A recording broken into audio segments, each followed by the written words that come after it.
Last month, Libby and I taught a 2-week class at Penland School of Craft, which is a 95-year-old school teaching a wide range of craft-based arts classes, including books and paper, clay, drawing, glass, iron, metals, photography, printmaking and letterpress, textiles, and wood. Our class was titled Wardrobe Design Build. We had 11 students of all sewing levels. We taught them how to make a few of our patterns, demonstrated proper fitting techniques, showed them some basic pattern making skills for pattern hacking, and had a variety of discussions around their creative practice as home sewists and how that influences their relationship with the garment industry.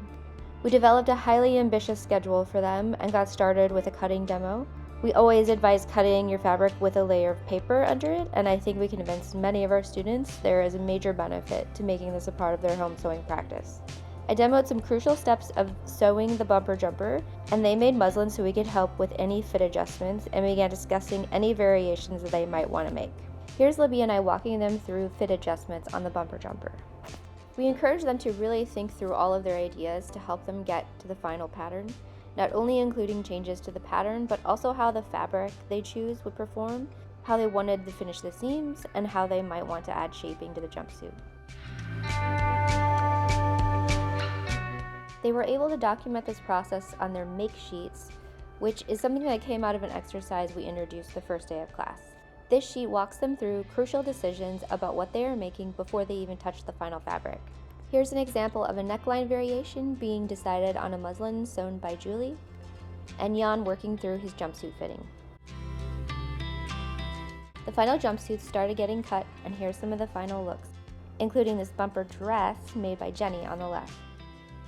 We moved on to our next pattern where Libby demonstrated parts of the gable shirt, and they followed the same process of getting the fit right before adding any style variations. The next day I discussed some sleeve and collar terminology, preparing them for some basic pattern making techniques. I showed them how to make adjustments to a basic collar, and even how to draft a Peter Pan collar, as you can see in this little mock-up I'm wearing. I showed them how to take a long sleeve pattern and make it a short sleeve, and then how to achieve several different types of sleeves by slashing and spreading. Some people chose to make one of our original sleeve patterns as is, but several chose to apply their new pattern making skills and draft some new ideas. Here's a really cool variation by our studio assistant Ruth, who made a double lantern sleeve. Julie ran out of fabric but decided to get creative with some details, which I thought was a really fun idea. And our second Julie dropped the armhole and added some gathering at the top and the bottom of the sleeve. And then we moved on to pant fitting demos and walked them through some of the most crucial steps of sewing the shop pant. We had a few extra people sit in on the fly construction demo because this seems to be what people are most nervous about when it comes to making hard pants. Then Ruth provided us with some great tips for completing the waistband, which everyone found so helpful. Once we got them all through fittings and muslins, we started seeing some final looks, including some incredible pattern matching by Julie and Carol's striped fabric details.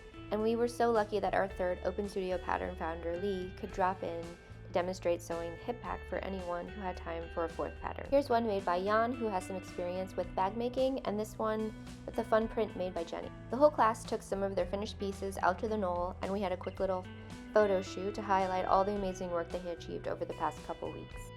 Everyone left with all their patterns and variations fit and with at least one finished garment, which was quite impressive considering several people in this class had never even sewn anything before. In our quest to convince sewists to fit a muslin, people kept saying how much they liked the look of the fabric, until we were all together and looking like cult members. The final night was spent at a show and tell with all the work from the students from each of the studios. Then came the auction where Libby helped build excitement around the hip pack that Leigh had just made in the class earlier to raise money for scholarships, which ended up selling for $125. Here's one last look at our class of champion sewists. It was such a treat spending time with them, and we can't wait to teach this class again.